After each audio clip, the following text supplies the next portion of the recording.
चुनाव के समय से हमें ना अभी डरने की जरूरत है, ना 6 महीने के बाद डरने की जरूरत है। मगर 6 महीने के बाद जिन लोगों को डर लग रहा है उनको चुनाव का हवा लग रहा है।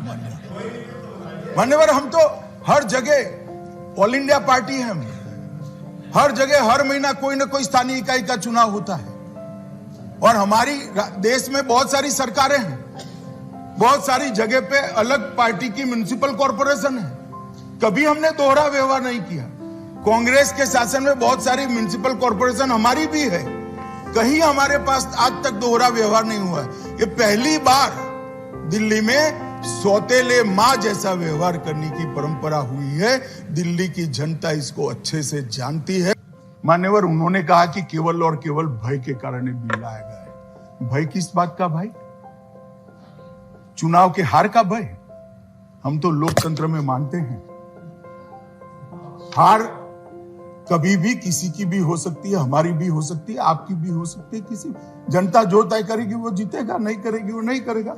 मगर एक मैं छोटा सा सवाल पूछना चाहता हूं, भय किसको है मान्यवर? क्यों अभी चुनाव कराना है? 6 महीने बाद करोगे तो हार जाओगे क्या?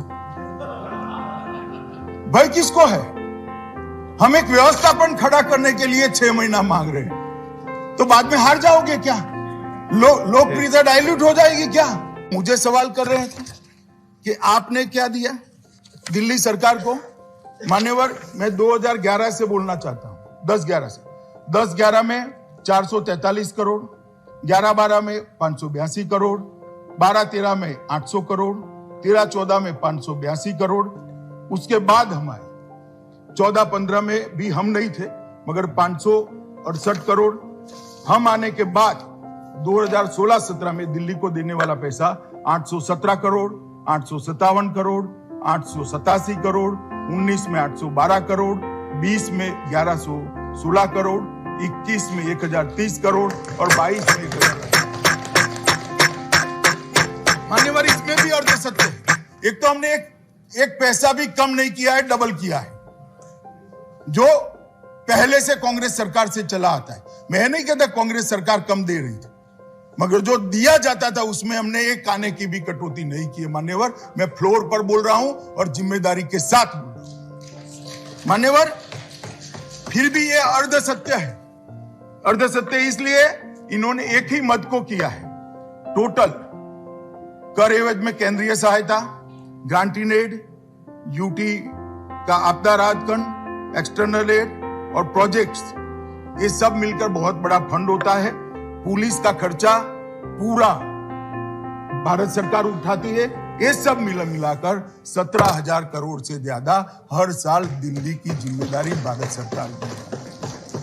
मगर आंकड़े ऐसे रखेंगे भाई, मेरी पार्टी के तो संस्कार ऐसे नहीं। संजय भाई ने कहा फोबिया हो गया है। संजय भाई की तरह भाषा का प्रयोग मैं नहीं कर सकता मान्यवर। आजकल कर मुझे 27 साल हो गए किसी ने किसी विधायिका में रहते हुए। मैं इसी भाषा का प्रयोग नहीं कर सकता, परंतु सदन की मान्य भाषा में जवाब जरूर दूंगा और मेरा अधिकार है मान्यवर। उन्होंने कहा कि फोबिया हो गया है। अरे भाई, फोबिया कैसे होगा? किसको होगा? आप हमारी डिपॉजिट जमानत का आधा डेटा लेकर आए, मैं दे देता हूं। बहुत इससे भी ज्यादा गई है हमारी जमानत, कोई नई बात नहीं है। मगर एक म्युनिसिपैलिटी जीतकर हम ऐसा नहीं कहते थे कांग्रेस को हमारा फोबिया हो गया है, ऐसा अहंकार हम नहीं पालते थे। हम भी देखे हैं समय भाई, बोटाद में हमारी म्युनिसिपैलिटी जनसंघ जीत गई तो आनंद हो जाता था, कह रहे भाई चलो एक बार म्युनिसिपैलिटी जीत गए।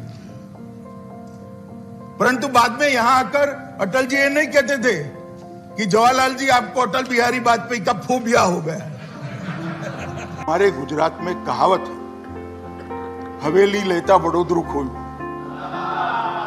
एक गायकवाड़ की हवेली थी अहमदाबाद में, वो लेने के लिए गायकवाड़ सरकार हमला लेकर आए और कोई बड़ोड़ा ही पूरा छिन गया था। अगर आप इस तरह से सत्य जो नहीं है वो बताते रहेंगे, असत्य बात सदन के अंदर करते रहेंगे, तो मान्यवर एमसीडी लेते लेते दिल्ली सरकार शायद आपकी न चली जाए, इसकी जरा चिंता करना। क्योंकि एमसीडी पर जो प्रताड़ना आप कर रहे हो, एमसीडी को जो आप प्रताड़ित कर रहे हो, वो एमसीडी को नहीं कर रहे हो, दिल्ली की जनता को कर रहे हो। दिल्ली की जनता भी मेरा ये भाषण सुन रही है मान्यवर, और जाकर हम गली मोहल्ले